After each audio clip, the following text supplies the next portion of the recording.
by Executive Secretary Salvador Mejordea, Senior Deputy Executive Secretary Michael Ong, Deputy Executive Secretary Albert Bernardo, Deputy Executive Secretary Brian Fernandez, Deputy Executive Secretary Ryan Alvin Acosta, Yusek Mara Quirol, Asek Kim Uy, and Rizalina Hustol, Deputy Executive Secretary for Finance and Administration, joining us via WebEx, and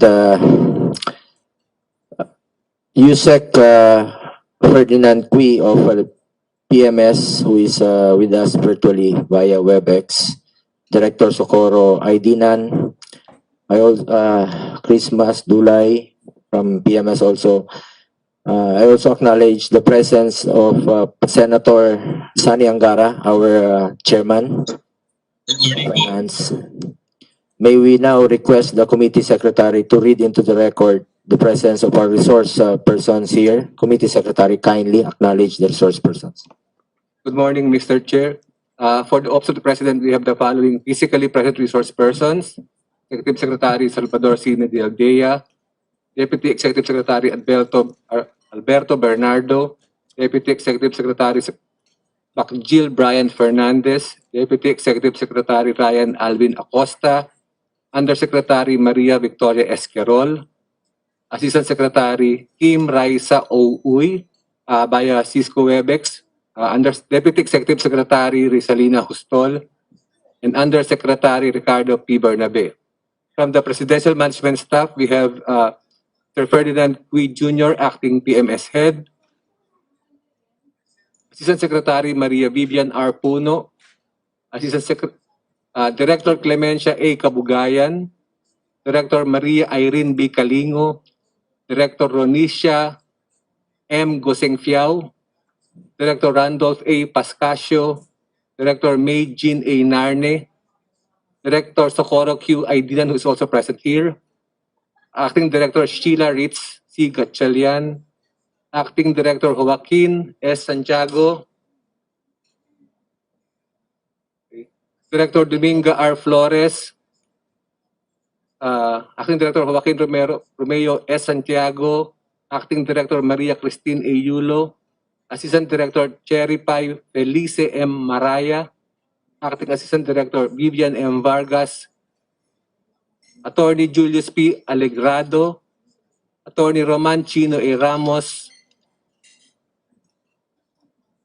Ms. Milagros C. Cabanit, Sir George Michael R. Regino, Ms. Carmela Alva D. Cabardo, Ms. Christmas T. Dulay.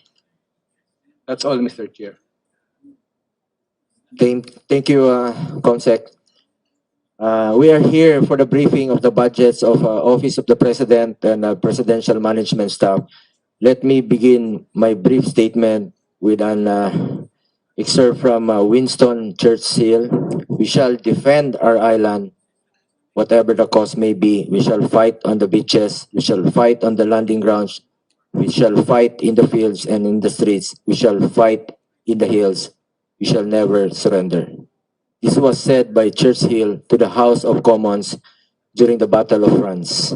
In these trying times and the prospect of an uncertain future, this is my clarion call to each and every one of us.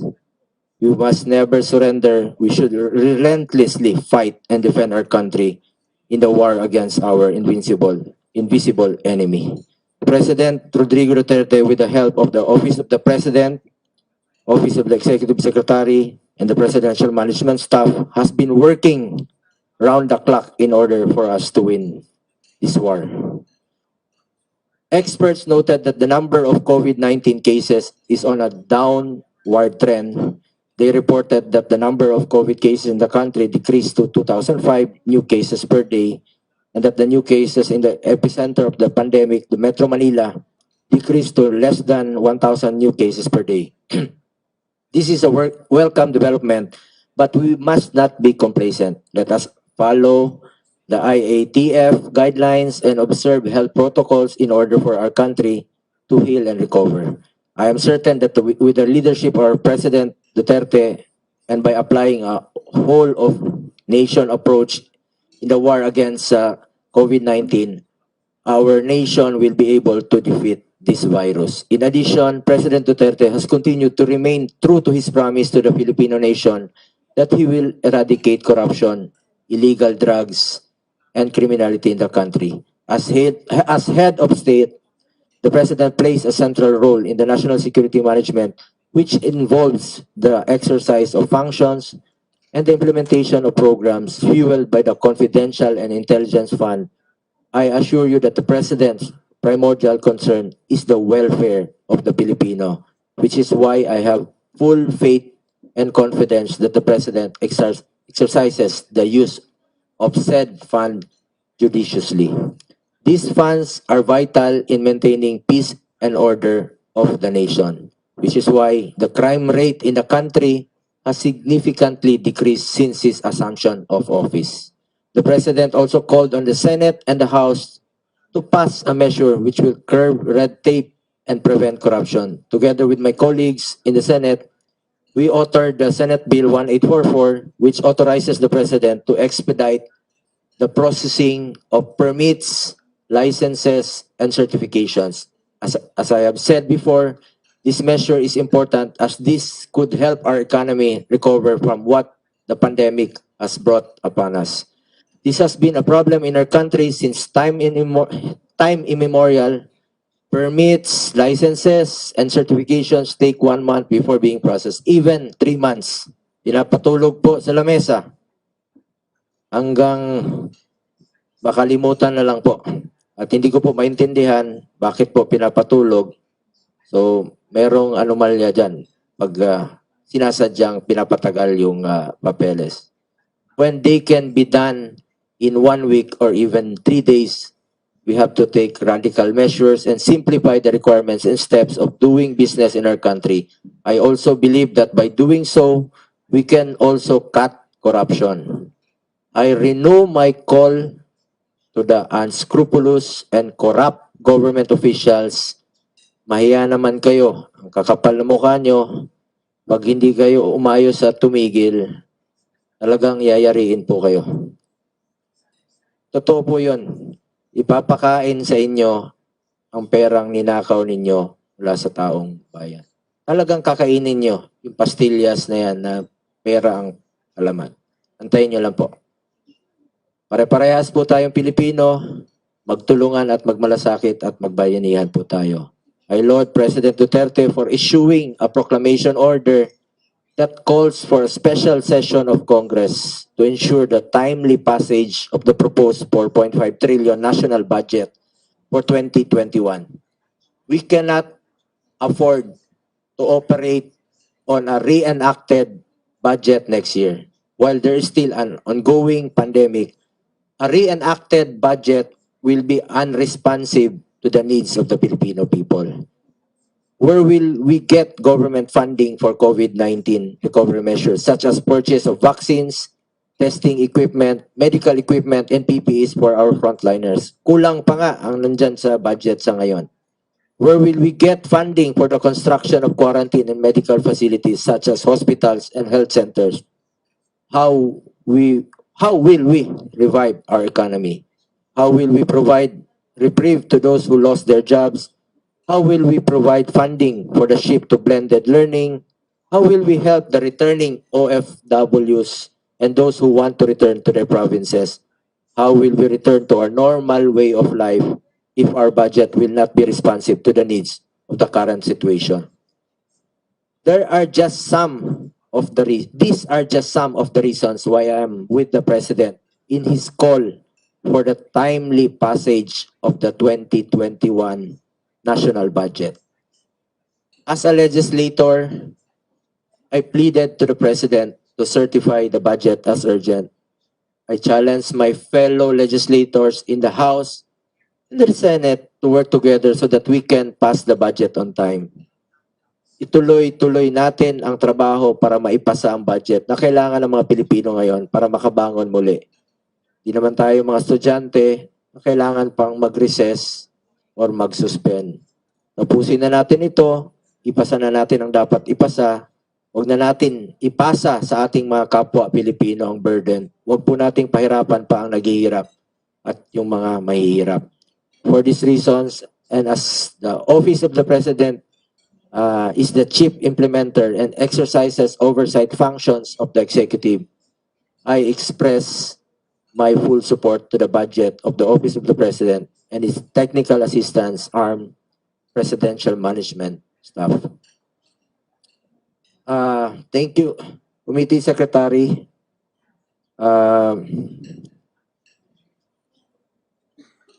To start off, we will hear the budget presentations of OP and PMS, and then our questions will follow after the presentations. Let us hear first the presentation of the Office of the President. Go ahead, Executive Secretary Mejaldea. Morning, sir. Before I begin with my opening statement, please allow me to convey my appreciation and that of the Office of the President for the assuring words of the members of the Senate, including the Senate President himself, that the Senate will work for the timely passage of the 2021 budget. We recognize that the passage of the budget is not an easy task. It requires the participation and cooperation of all government. Every department, office, and instrumentality of government appears before the legislative branch to justify our respective budgets. Our programs, activities, and outputs are scrutinized to ensure that the public will be given the service they deserve.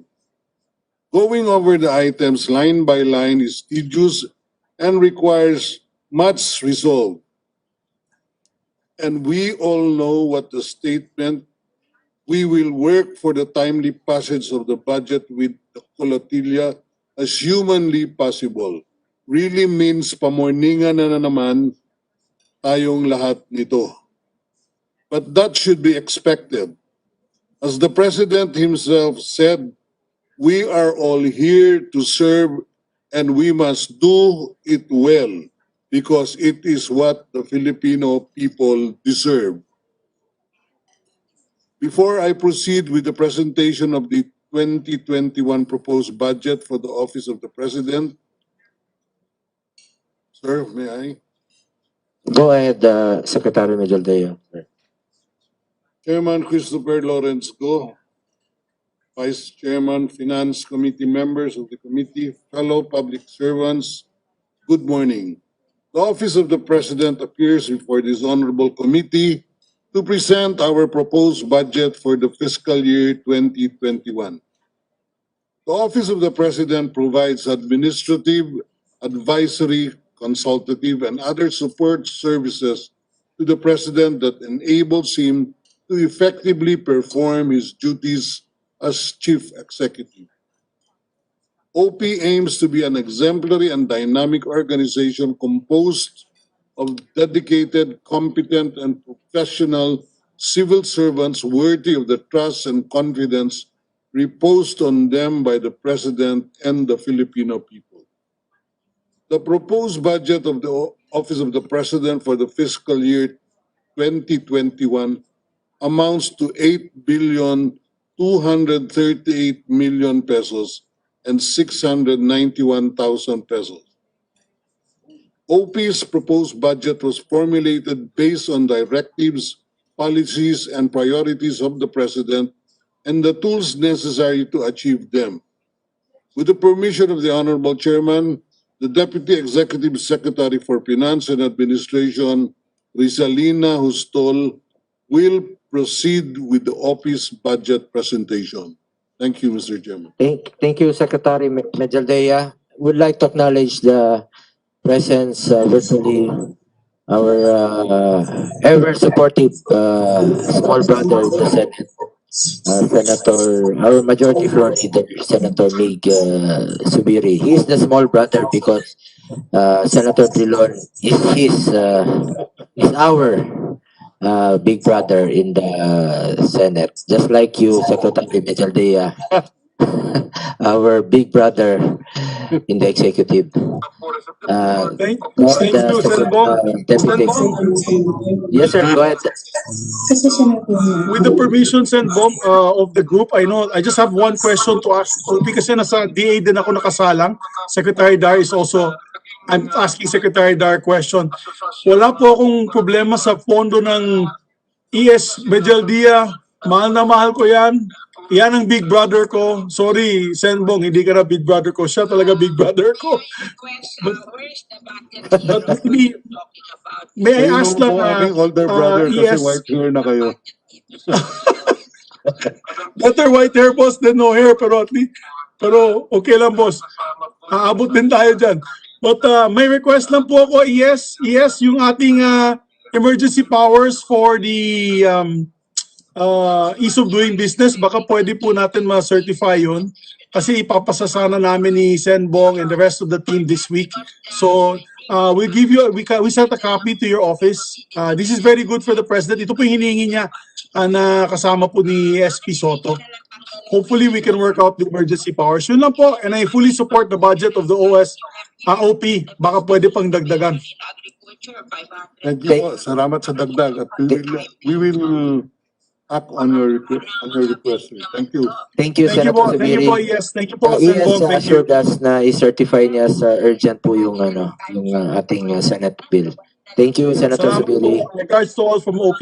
Regards to the OP. Despa Ustol, you may proceed. Good morning po, sir. The budget of the Office of the President.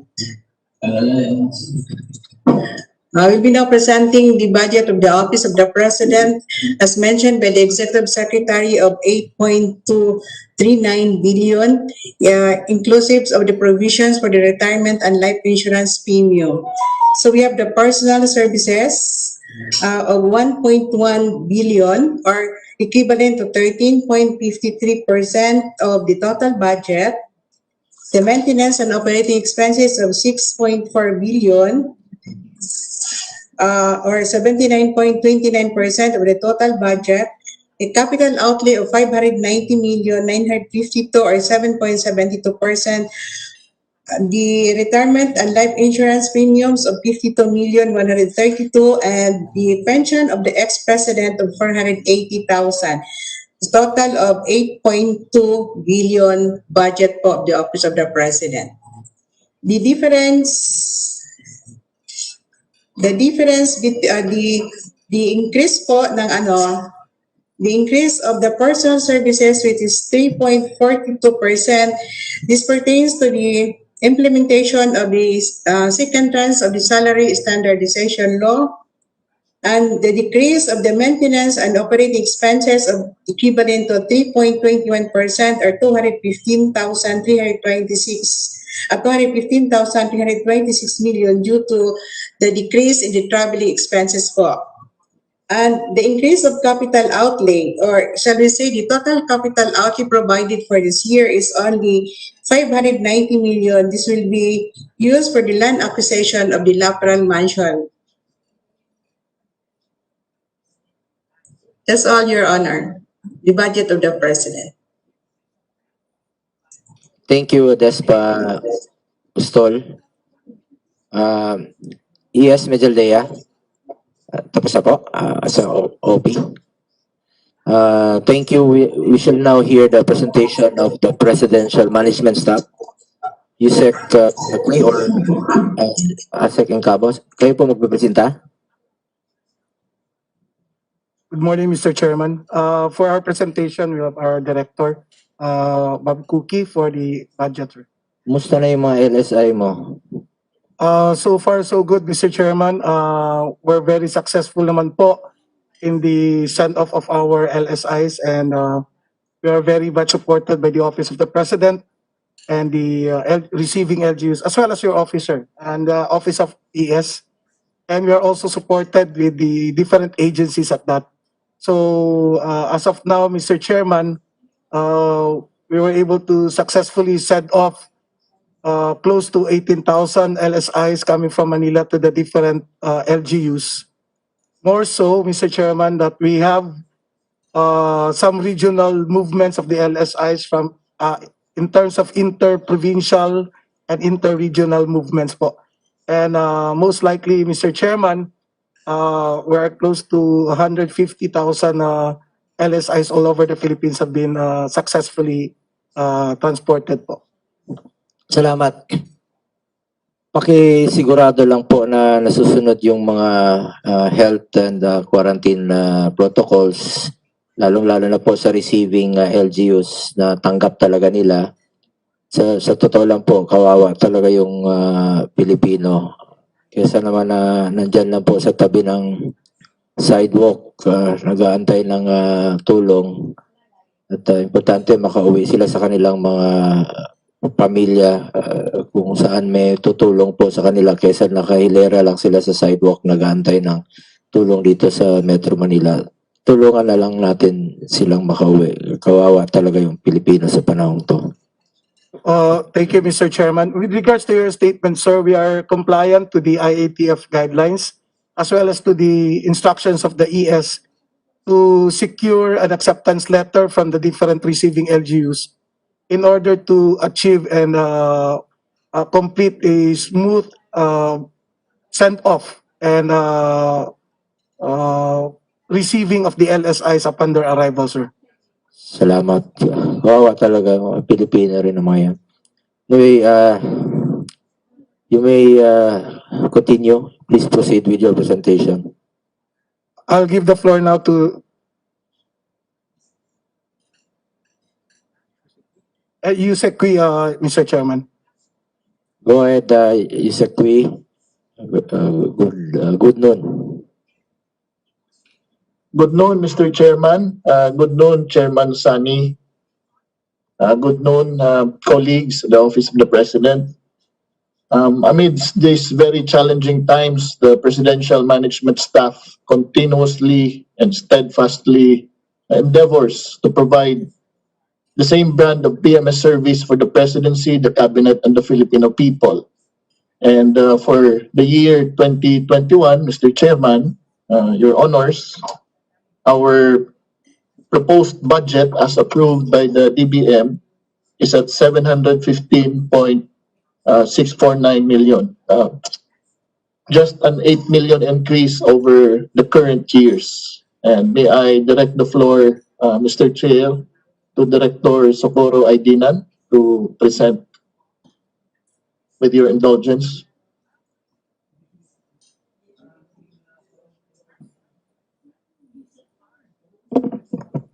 Go ahead. Good noon, honorable members of the Senate Finance Committee, chaired by Senator Sani Angara, Vice Chair Senator Christopher Lawrence Go, and other senators who are here online virtually.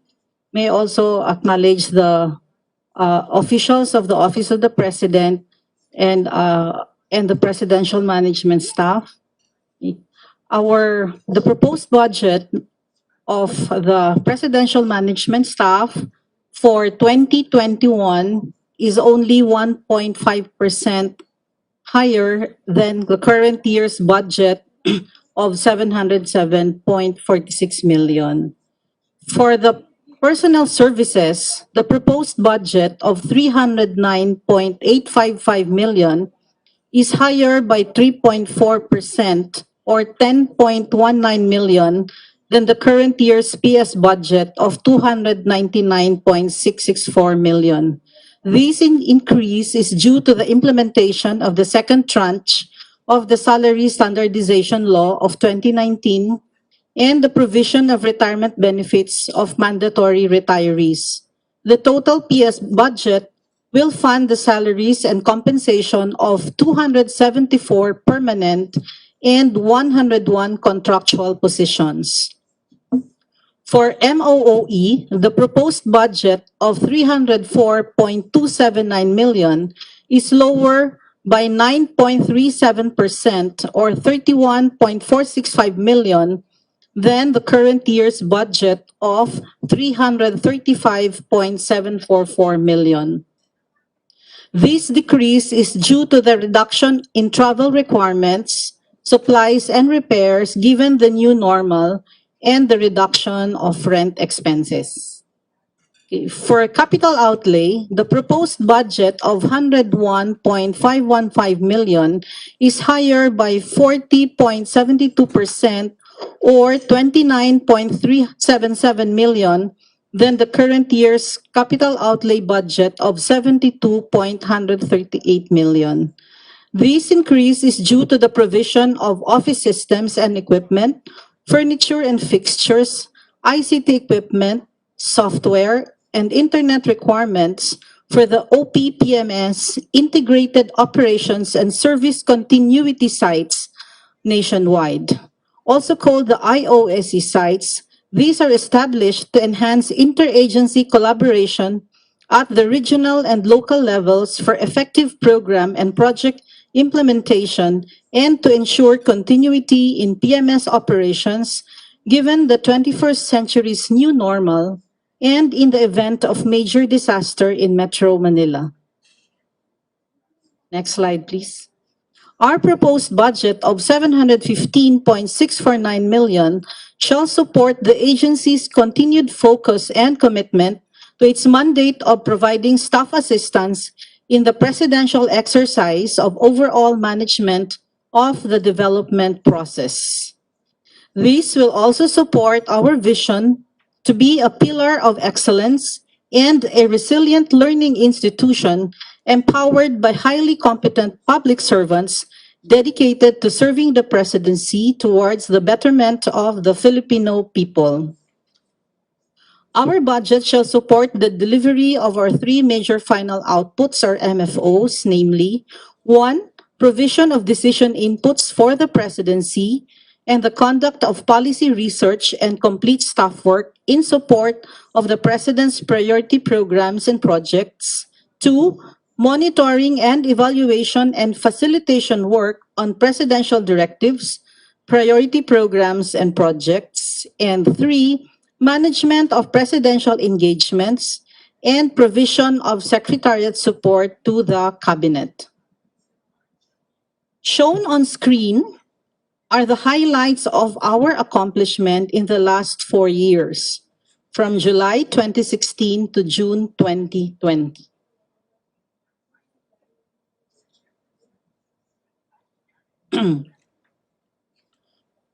Next slide, please. Per allotment class, the PMS budget is allocated as follows. 43.3% or 309.855 million goes to personnel services, 42.52% or 304.27 million is for MOOE, and 14.18% or 101.515 million is for capital outlay. Our last slide is about an article released by the Philippine News Agency on September 7, citing that the PMS is one of the 15 OP-attached agencies that garnered the highest audit rating for 2019. This means that the COA rendered an unqualified opinion for PMS, and this is considered the best mark a government agency can receive from the Commission on Audit. Your Honors, this ends our presentation. Thank you very much. Thank you, Ma'am Cookie na lang, sir. Cookie. We shall now go on with our questions. To have an orderly discussion, we will allow questions from my fellow senators by order of login here in WebEx. First is Senator Angara. May we acknowledge the presence of Senator Amy Marcos. Let's start now with Senator Angara. Chairman Angara.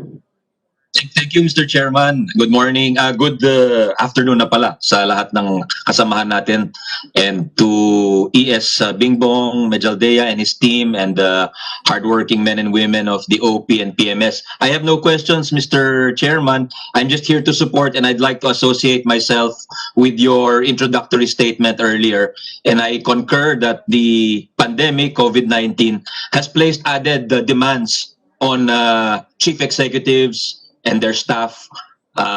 It's made it very difficult to respond in real time. And of course, we in the legislative are here to support as we did in Bayanihan 1 and Bayanihan 2. And if there is added support needed, of course, we will be very supportive, Mr. Chairman. So once again, we'd also like to reiterate that the debates on the OP and PMS have traditionally been very swift, and if there are no other questions, eventually we would like to move for the termination and the elevation of the budget of the OP and PMS to the plenary with favorable recommendation and possible augmentation at the proper time, Mr. Chairman. Thank you very much.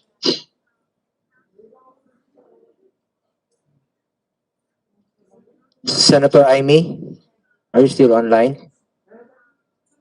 Wala. Move to approve, Mr. Chair. Okay. No more questions. With no other senators wishing to ask questions, the budgets of the Office of the President and the Presidential Management Staff are hereby approved on the committee level and are deemed submitted to plenary, taking into consideration the discussions today. Thank you to Executive Secretary, sa lahat po nandito. Salamat sa inyo, our resource persons, and senators who join us today. This hearing is hereby suspended. Thank you. Thank you and good day, Mr. Chairman. Thank you, Mr. Chairman. Thank you, Chairman Sani. Maraming salamat po.